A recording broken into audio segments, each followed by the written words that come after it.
Uno.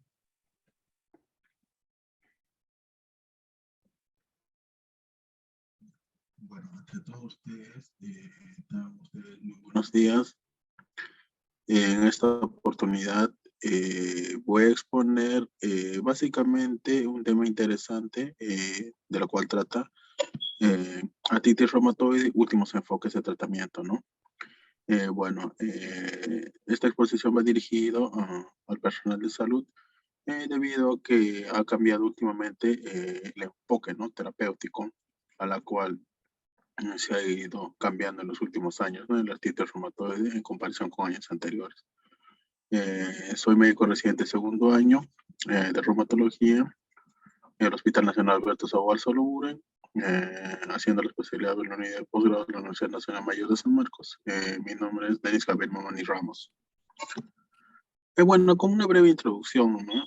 Como bien sabemos, la artritis reumatoide es una enfermedad autoinmune inflamatoria sistémica que afecta de forma, se podría decir, general a varias articulaciones, por lo cual generalmente se empieza a presentar de forma una poliartritis simétrica, ¿no?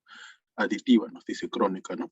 Generalmente afecta más a mujeres que hombres en una proporción de 3:1 y entre la década de vida de las cuarta a sexta década de vida, ¿no? Valga la redundancia. Generalmente, como bien le sigue, es un patrón simétrico, bilateral, aditiva, erosiva, deformante, luxante y al final anquilosante. Las principales articulaciones por las cuales se afecta generalmente son las articulaciones metacarpofalángicas, interfalángicas proximales, rodilla, cadera y hombro, ¿no? Algo importante acá, ¿no?, que tenemos que tener en cuenta. Primero afecta las articulaciones pequeñas, después al final las articulaciones grandes. Y esto es importante, ¿no? Los exámenes de laboratorio que ahora que te ayudan bastante a predecir o a confirmar, se podría decir, ¿no?, de manera casi certera, que puede un paciente presentar un examen, un diagnóstico de artritis reumatoide. Tenemos el factor reumatoideo, que generalmente ya lo conocemos todos, y el anti-CCP, ¿no? Bueno, que no es tan nuevo, pero a comparación del factor reumatoide, es un examen reciente, se podría decir, ¿no?, de alta especificidad. Bueno, es un tema importantísimo, el tratamiento, ¿no? Generalmente el tratamiento, el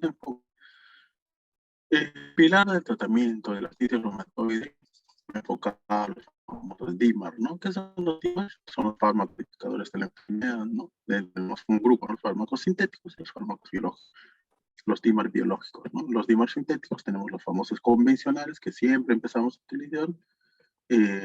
Los sintéticos, también tenemos otro grupo de sintéticos que son más específicos, que se puede decir que son inmunomoduladores también a la vez, que actúan sobre cierto tipo de moléculas, ¿no? Y el otro tenemos los biológicos, ¿no?, que actúan sobre varias moléculas inflamatorias. Entre estos tenemos el factor necrositumoral alfa, la interleucina 6, la depresión de las células B y la inhibición de la coestimulación de las células T, ¿no? De los famosos, los sintéticos convencionales, tenemos lo que son a la cabeza, ¿no? El más conocido, el metotrexato, que todo el mundo conoce, la hidroxicloroquina, que está en boga ahora último, ¿no?, por la época de la pandemia del COVID, la sulfasalacina tenemos también. Y el grupo, los modificadores, los sintéticos, tenemos lo que son los inhibidores de la JAK-STAT, ¿no?, el tofacitinib y el baricitinib. Dentro del grupo de terapia biológica tenemos los inhibidores de los factores necrosis tumoral alfa, tenemos todos, ¿no?, los anticuerpos tipo monoclonales, infliximab, adalimumab, certolizumab, golimumab, certolizumab, el etanercept, ¿no? Acá los más importantes que comúnmente nosotros conocemos, que utilizamos, ya sea en la seguridad social, acá en el Perú tenemos lo que es el infliximab y el etanercept a la cabeza, ¿no? Y posteriormente los otros que sí se utilizan generalmente, pero con menor frecuencia. Los inhibidores de la interleucina 6, a la cabeza siempre el más común que todo el mundo conoce, el tocilizumab también, ¿no?, que ha sido conocido durante la época de la pandemia COVID, ¿no? La depresión de las células B, el famoso rituximab, y la inhibición de las coestimulaciones de las células T, el abatacept, ¿no? Acá tenemos un cuadro interesante, cómo se maneja, ¿no?, cada una de estas, ¿no?, las dosis que podemos utilizar, ¿no? Acá, por ejemplo, tenemos el metotrexate de 10 a 25 miligramos por semana, la sulfasalacina de 2 a 4 miligramos por día, la leflunomida de 20 miligramos por día, el tofacitinib de 10 miligramos por día, el baricitinib de 2 a 4. Y acá, posteriormente, los terapias biológicas, ¿no? Tenemos acá el etanercept que generalmente vienen apoyos, se puede utilizar 50 miligramos por semana. El infliximab, dependiendo, se puede utilizar por kilo peso, 3 a 5 miligramos por kilo cada 8 semanas. Está la Lirma 40 miligramos cada 2 semanas. Y el Golirma 50 miligramos por mes, ¿no? Y así posteriormente tenemos cada una de estas dosis, ¿no? Acá lo otro importante que nosotros comúnmente usamos es el rituximab, ¿no? Que generalmente utilizamos a dosis de 1 gramo, generalmente en el día 0 y en el día 14, ¿no? Podemos utilizarlo durante 2 ciclos, ¿no? Eso es importante acá.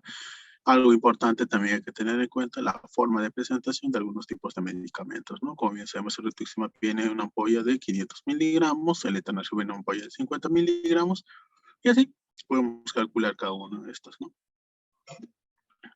Entonces, acá básicamente, ¿cómo enfocarlo, no?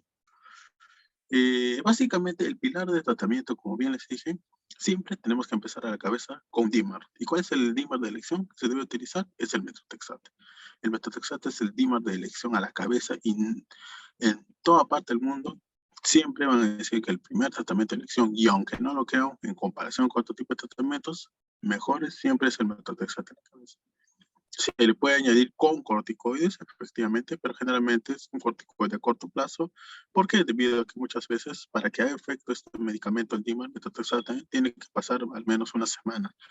La teoría nos dice 4 o 6 semanas, pero incluso se les puede dar chance hasta 2 meses. Y entonces acá es el corticoide que nos va a ayudar bastante. No es como una terapia puente, que mientras va haciendo efecto el metotrexate, el corticoide va aliviando, se puede decir, la sintomatología. Entonces, lo que nosotros tenemos que hacer es llegar a un objetivo, ¿no? Lo que nosotros le llamamos una remisión parcial o una remisión total. Entonces, o que comúnmente en la artritis reumatoide le llamamos a una remisión o que entre una actividad pero leve, ¿no? De alguna forma u otra, ¿no? Y esto generalmente se hace un control a los 3 y hasta los 6 meses. Tenemos que encontrar una mejoría efectivamente a los 3 meses y el objetivo, que es la actividad leve o la remisión, es a los 6 meses.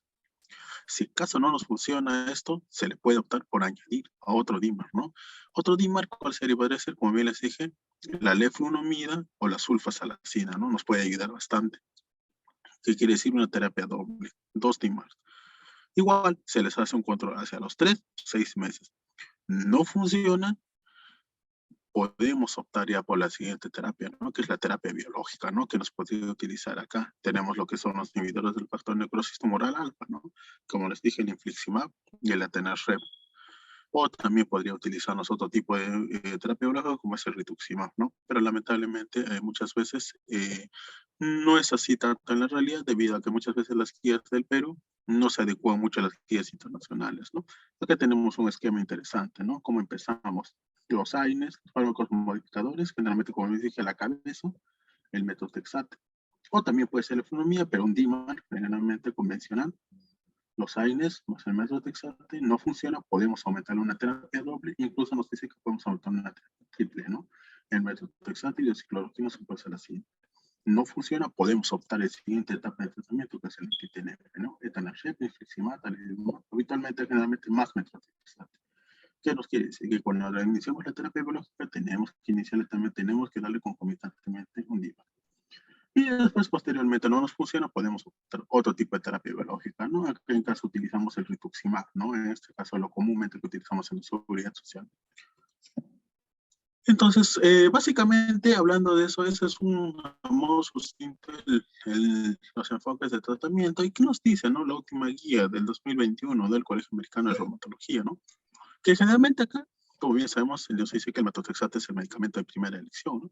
Se recomienda, siempre nos dice que el metotrexate es el medicamento de elección, ya sea con enfermedades de actividad moderada o alta, ¿no? Entonces, nosotros siempre tenemos que pensar, paciente con artritis reumatoide de diagnóstico, tenemos que iniciar el metotrexate. No se podría decir que se podría decir al 100% se cumple, pero en la gran mayoría tenemos que iniciar. Por eso bien nos dice acá, se recomienda el metotrexate antes de cualquier otro fármaco biológico, ¿no? Que otro fármaco modificado de la enfermedad. Entonces, ¿Qué nos habla acá del uso de corticoide? Como se dice, el uso del corticoide al inicio depende de la condición del paciente, ¿no? Y del evaluador. Es decir, si nosotros evaluamos a un paciente con mucha sintomatología, obviamente que hasta que le haga el efecto, el DIMAR, como es el metotrexato o cualquier otro tipo de DIMAR, va a demorar. Entonces, ahí podemos optarle por darle una dosis un poco, se podría decir, elevada, ¿no? De corticoides. Acá se recomienda, por eso nos dice, el inicio de un DIMAR sin glucocorticoides a largo plazo. Ojo, a largo plazo nos dice mayor a 3 meses. Por eso bien hace un momento les dije que generalmente un DIMAR con metotrexate generalmente hace efecto hasta 4 o 6 semanas, hasta 2 meses. Y mientras eso nosotros le podemos darle la terapia puente con corticoides, ¿no? Progresivamente después ya se le va bajando la dosis.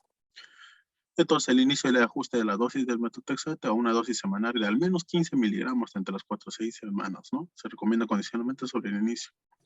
Entonces, hay que tener en cuenta que la dosis del metotrexate, generalmente, para que haga un efecto, tenemos que llegar a 15 miligramos, ¿no? La tableta generalmente que nos viene es de 2.5. Y si hablamos de 15, tenemos que darle 6 tabletas, ¿no? Se recomienda mantener, no sé, la dosis de cualquier DIMAR, un fármaco modificador de la enfermedad, antes de la reducción gradual. Y esta sobre la reducción brusca, ¿no? Entonces hay que tener en cuenta, ¿no? Que cuando nosotros le demos la dosis, tenemos que mantener esa dosis hasta que por lo menos controlemos bien la enfermedad y posterior a ello pensar recién si podemos reducir o no. Acá algunos puntos importantes de la guía nos habla de que, por ejemplo, existe un igual beneficio entre la terapia triple y los DIMAR, ¿no? Biológicos. ¿Qué nos quiere decir? Que hace un momento se recuerdan que les mencioné que cuando se no funcionaba uno, se le puede añadir otro fármaco modificador tipo leflunomida o sulfasalacina y al final, mira, si nos damos cuenta, con la terapia triple existen casi los mismos resultados que una terapia biológica. Pero eso, como les dije, es en teoría, ¿no? Pero muchas veces esta terapia triple nos falla. Entonces, ahí se opta por darle un DIMAR biológico. Entonces, nos dice, se recomienda la interrupción gradual del metotrexate o los DIMAR biológicos. Mira, algo importante acá que nos tenemos que tener en cuenta, ¿no? Cuando muchas veces al paciente le damos con metotrexate, le estamos dando, no hay ningún inconveniente si le reducimos o le reducimos la dosis de forma brusca, ¿no? De tal manera, por ejemplo, si el paciente presenta un proceso infeccioso, obviamente no le vamos a darle metotrexate porque al final es un inmunosupresor. Le depletamos, le podemos quitarle y le podemos restaurar después. Esa es una de las ventajas, ¿no? De este tipo de medicamentos. Entonces, algunas recomendaciones, por ejemplo, acá, si bien es cierto, algún tipo de enfermedades, no hay ninguna contraindicación, ¿no? Es más, si un paciente, digamos, va a entrar a un acto operatorio o tiene una herida, no se le contraindica el metotrexato, salvo excepción que esa herida o de repente tenga un proceso infeccioso activo, y en ese caso sí se le suspende. Ahora, muchas veces hay pacientes que tienen algún tipo de linfoma o trastornos linfoproliferativos, ¿no? O alguna neoplasia, ¿no? Se podría decir. En los cuales estos tipos de pacientes se les puede recomendar a la cabeza iniciales rituximab, ¿no? Se han visto que son muy beneficiados estos tipos de pacientes, ¿no? En caso de una hipogamaglobulinemia también se puede utilizar ese rituximab. Acá es un fluxograma, ¿no? Interesante cómo empezamos. Miren, por ejemplo, acá la fase 1. Como les dije, metotrexate, puedes iniciar la linflunomía, sulfasalacina, más un corticoide de dosis corta. Se evalúa a los 3 meses la mejoría y a los 6 meses la terapia objetiva. No nos funciona, podemos darle otro tipo de tratamiento, ¿no? Se le puede añadir, como dice, uno con otro, o sea, más terapia triple incluso, no nos funciona, podemos darle la terapia biológica. Igual, se evalúa a los 3 meses y a los 6 meses. No nos funciona, podemos optar por otro tipo de terapia biológica. Y así sucesivamente, ¿no? Eso nos puede ayudar bastante. Entonces, la importancia es que en los últimos años nos dice que se ha producido una mejoría importantísima, ¿no? De los pacientes, ¿no? Gracias a las nuevas terapias, ¿no? De inmunosupresores que ha sido generalmente, ¿no? Así como tenemos la terapia biológica y la terapia puente, ¿no? Entonces, al final, hay que tener en cuenta que muchas veces a los pacientes que les vamos a iniciar los DIMARS, tenemos que tener en cuenta que tienen que estar libre a la cabeza de todo proceso infeccioso, siempre esto, ¿no? Tenemos que tener en cuenta que tienen que tener libre de estas enfermedades como son el VIH, hepatitis, Epstein-Barr, todos esos tipos de enfermedades. Y bueno, eso sería básicamente amor lo que les quería tomar en cuenta.